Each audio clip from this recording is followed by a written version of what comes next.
Shalom dan selamat pagi jemaat yang dikasihi oleh Tuhan. Hari ini kita mengucap syukur kepada Tuhan atas hari baru yang Tuhan karuniakan. Kita kembali dapat beraktivitas dengan tanggung jawab yang telah Tuhan berikan kepada kita masing-masing. Hari ini Selasa 17 Juni 2025.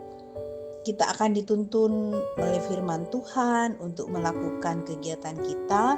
Sebelum itu mari kita berdoa. Segala puji dan syukur kami panjatkan hanya kepadamu Tuhan. Terima kasih.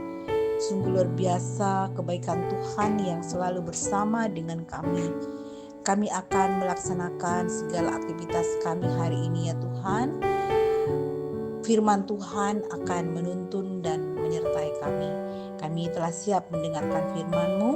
Di dalam nama Tuhan Yesus kami berdoa. Amin. Efesus pasal 5 kita akan membaca ayat yang ke-20. Ucaplah syukur senantiasa atas segala sesuatu dalam nama Tuhan kita Yesus Kristus kepada Allah dan Bapa kita. Amin. Tema perenungan kita pada hari ini, waktu hidup yang berarti. Ibu bapa, saudara-saudara yang dikasihi oleh Tuhan, tidak dapat dipungkiri bahwa dalam menjalani kehidupan di dunia ini seringkali ada tantangan dan godaan. Tantangan dan godaan sewaktu-waktu bisa mengarahkan kita jauh dari Tuhan. Oleh karena itu, penting memanfaatkan waktu hidup dengan benar, agar kedekatan dengan Tuhan terus kita alami. Bagian firman Tuhan yang kita baca saat ini, Rasul Paulus mengingatkan, pertama, waktu hidup yang terbatas ini hendaknya dijalani dengan bijaksana. Hidup bijaksana yang dimaksudkan adalah hidup yang tidak terjebak pada kesenangan duniawi yang sesaat. Kita dapat membandingkan jika membaca ayat 17 dan 18 dari kitab Efesus pasal 5 ini. Karena itu penting menjalani hidup dengan berhati-hati. Buatlah keputusan yang bijaksana, karena waktu dan kesempatan yang kita miliki sangatlah berharga. Janganlah mudah tergiur dengan kesenangan duniawi. Kalau kita membaca ayat 15, dikatakan, karena itu perhatikanlah dengan saksama bagaimana kamu hidup. Janganlah seperti orang bebal, tetapi seperti orang bijak. Berusahalah untuk hidup mengerti kehendaknya.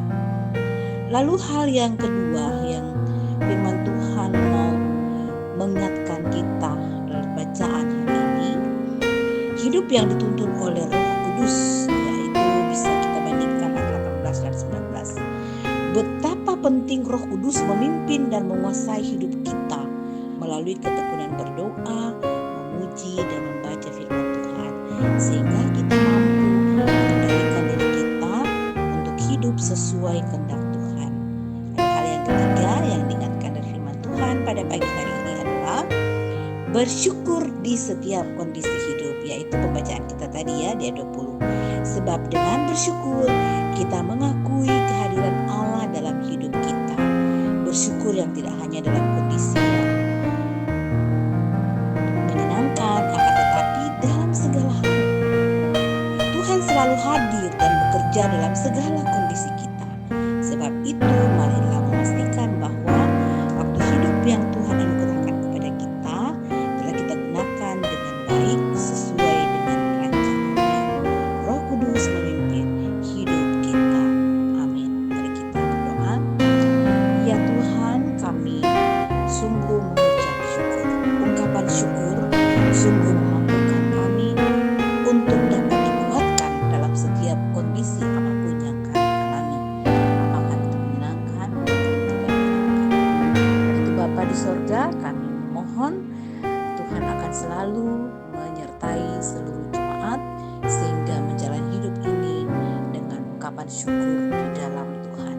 Tuhan mengaruniakan hikmat sehingga menjalani kehidupan ini mengambil keputusan yang tepat, yang berkenan bagi Tuhan dan juga berguna bagi jemaat yang mengambil keputusan di dalam hikmat Tuhan. Topang dan sertai seluruh jemaat dalam segala hal, dikuatkan dalam setiap tantangan umur yang Tuhan izinkan terjadi, dan juga Tuhan tetap memberkati jemaat, tetap semangat dalam berkarya dan selalu memohon tuntunan Tuhan. Inilah doa dan pengharapan kami ya Tuhan. Tuhan mendengarkan doa kami, mengampuni segala dosa dan kesalahan kami. Di dalam nama Tuhan Yesus kami berdoa. Amin. Selamat berkarya jemaat Tuhan. Tuhan senantiasa menyertai.